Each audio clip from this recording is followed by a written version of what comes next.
Avonlea by Lucy Maud Montgomery. Chapter 13. A Golden Picnic. Anne, on her way to Orchard Slope, met Diana, bound for Green Gables, just where the mossy old log bridge spanned the brook below the haunted wood, and they sat down by the margin of the Dryad's Bubble, where tiny ferns were unrolling like curly-headed green pixie folk wakening up from a nap. "I was just on my way over to invite you to help me celebrate my birthday on Saturday," said Anne. "Your birthday? But your birthday was in March." "That wasn't my fault," laughed Anne. "If my parents had consulted me it would never have happened then. I should have chosen to be born in spring, of course. It must be delightful to come into the world with the Mayflowers and violets. You would always feel that you were their foster sister. But since I didn't, the next best thing is to celebrate my birthday in the spring. Priscilla is coming over Saturday and Jane will be home.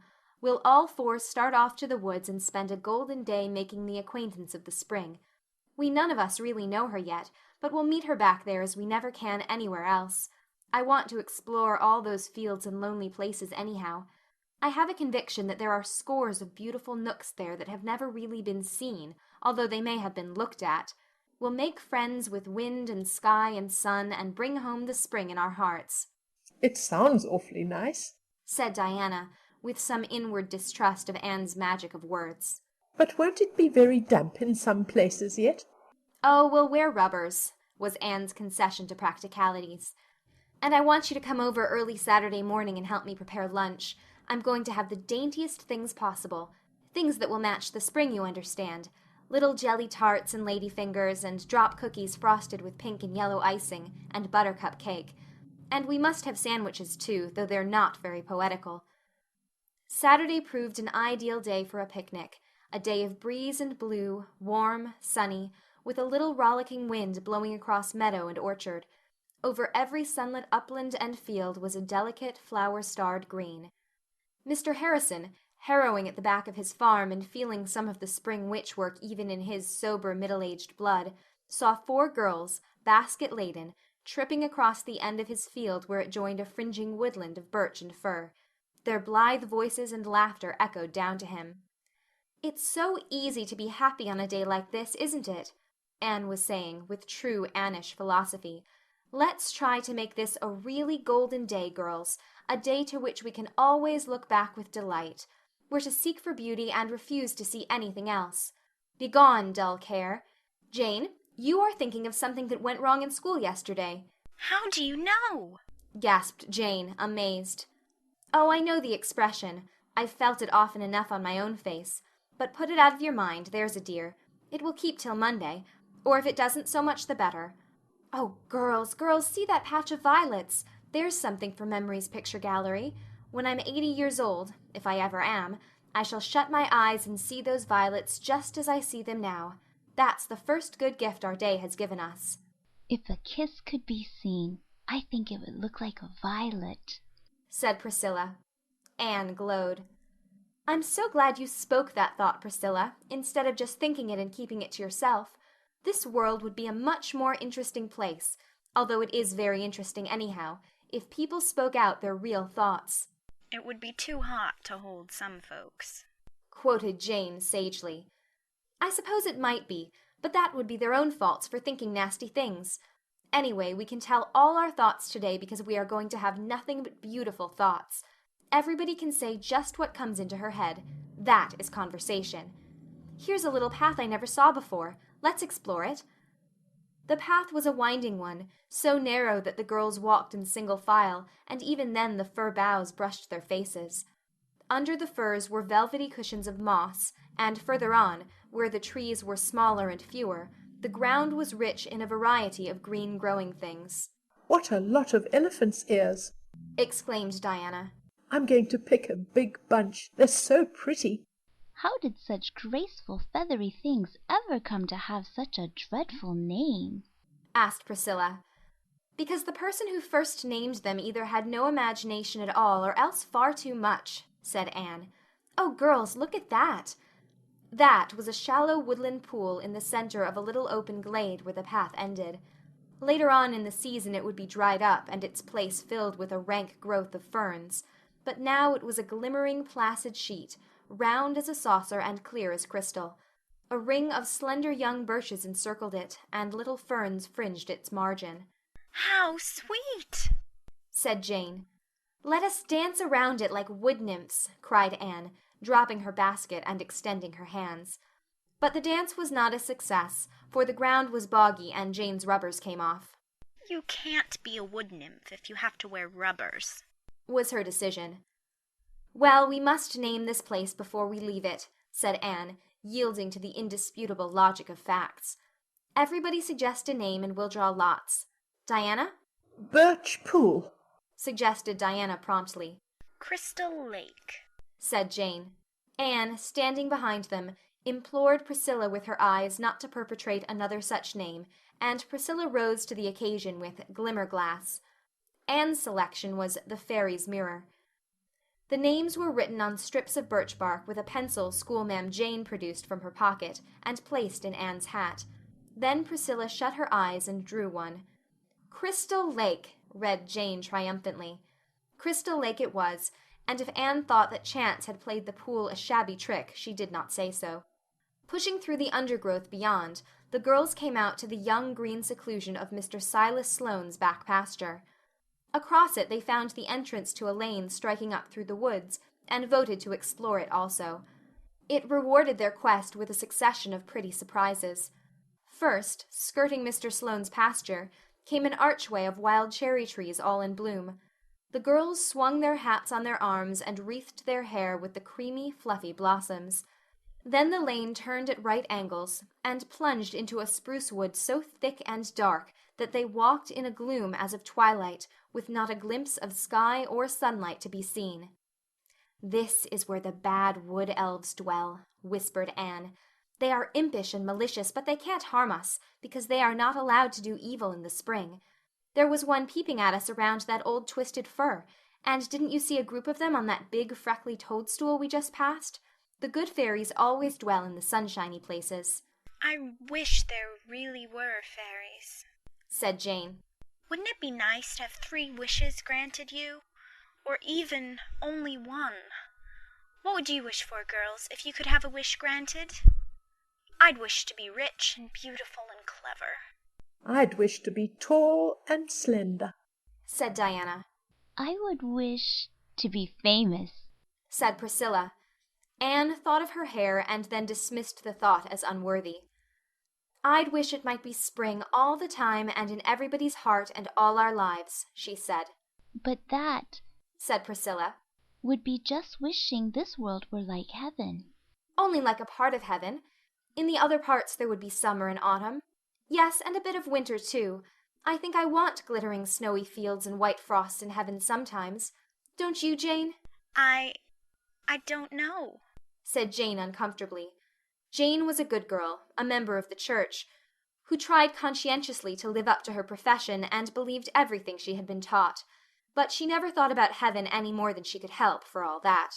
Minnie May asked me the other day if we would wear our best dresses every day in heaven, laughed Diana. And didn't you tell her we would? asked Anne. Mercy, no. I told her we wouldn't be thinking of dresses at all there. Oh, I think we will. A little, said Anne earnestly. There'll be plenty of time in all eternity for it without neglecting more important things. I believe we'll all wear beautiful dresses, or I suppose raiment would be a more suitable way of speaking. I shall want to wear pink for a few centuries at first. It would take me that long to get tired of it, I feel sure. I do love pink so, and I can never wear it in this world. Past the spruces the lane dipped down into a sunny little open where a log bridge spanned a brook, and then came the glory of a sunlit beechwood where the air was like transparent golden wine, and the leaves fresh and green, and the wood floor a mosaic of tremulous sunshine. Then more wild cherries, and a little valley of lissom firs, and then a hill so steep that the girls lost their breath climbing it, but when they reached the top and came out into the open, the prettiest surprise of all awaited them. Beyond were the back fields of the farms that ran out to the Upper Carmody Road. Just before them, hemmed in by beeches and firs but open to the south, was a little corner and in it a garden, or what had once been a garden. A tumble-down stone dyke, overgrown with mosses and grass, surrounded it. Along the eastern side ran a row of garden cherry trees, white as a snowdrift. There were traces of old paths still, and a double line of rose bushes through the middle, but all the rest of the space was a sheet of yellow and white narcissi, in their airiest, most lavish, wind-swayed bloom above the lush green grasses. Oh, Oh, how how perfectly perfectly lovely! lovely. 3 of the girls cried. Anne only gazed in eloquent silence. How in the world does it happen that there ever was a garden back here? Said Priscilla in amazement. It must be Hester Gray's garden. Said Diana. I've heard Mother speak of it, but I never saw it before, and I wouldn't have supposed that it could be in existence still. You've heard the story, Anne? No, but the name seems familiar to me. Oh, you've seen it in the graveyard. She is buried down there in the poplar corner. You know the little brown stone with the opening gates carved on it and "Sacred to the memory of Hester Gray, aged 22." Jordan Gray is buried right beside her, but there's no stone to him. It's a wonder Marilla never told you about it, Anne. To be sure, it happened 30 years ago, and everybody has forgotten. Well, if there's a story, we must have it, said Anne. Let's sit right down here among the narcissi, and Diana will tell it. Why, girls, there are hundreds of them. They've spread over everything. It looks as if the garden were carpeted with moonshine and sunshine combined. This is a discovery worth making. To think that I've lived within a mile of this place for 6 years and have never seen it before. Now, Diana. Long ago, began Diana. this farm belonged to old Mr. David Gray. He didn't live on it. He lived where Silas Sloane lives now. He had one son, Jordan, and he went up to Boston one winter to work, and while he was there he fell in love with a girl named Hester Murray. She was working in a store, and she hated it. She'd been brought up in the country, and she always wanted to get back. When Jordan asked her to marry him, she said she would, if he'd take her away to some quiet spot where she'd see nothing but fields and trees. So he brought her to Avonlea. Mrs. Lynde said he was taking a fearful risk in marrying a Yankee, and it's certain that Hester was very delicate and a very poor housekeeper. But Mother says she was very pretty and sweet, and Jordan just worshipped the ground she walked on. Well, Mr. Gray gave Jordan this farm, and he built a little house back here, and Jordan and Hester lived in it for 4 years. She never went out much, and hardly anybody went to see her except Mother and Mrs. Lynde. Jordan made her this garden, and she was crazy about it and spent most of her time in it. She wasn't much of a housekeeper, but she had a knack with flowers. And then she got sick. Mother says she thinks she was in consumption before she ever came here. She never really laid up, but just grew weaker and weaker all the time. Jordan wouldn't have anybody to wait on her. He did it all himself, and Mother says he was as tender and gentle as a woman. Every day he'd wrap her in a shawl and carry her out to the garden, and she'd lie there on a bench, quite happy. They say she used to make Jordan kneel down by her every night and morning, and pray with her that she might die out in the garden when the time came, and her prayer was answered. One day Jordan carried her out to the bench, and then he picked all the roses that were out and heaped them over her, and she just smiled up at him and closed her eyes. And that, concluded Diana softly, was the end. Oh, what a dear story, sighed Anne, wiping away her tears. What became of Jordan? Asked Priscilla. He sold the farm after Hester died and went back to Boston.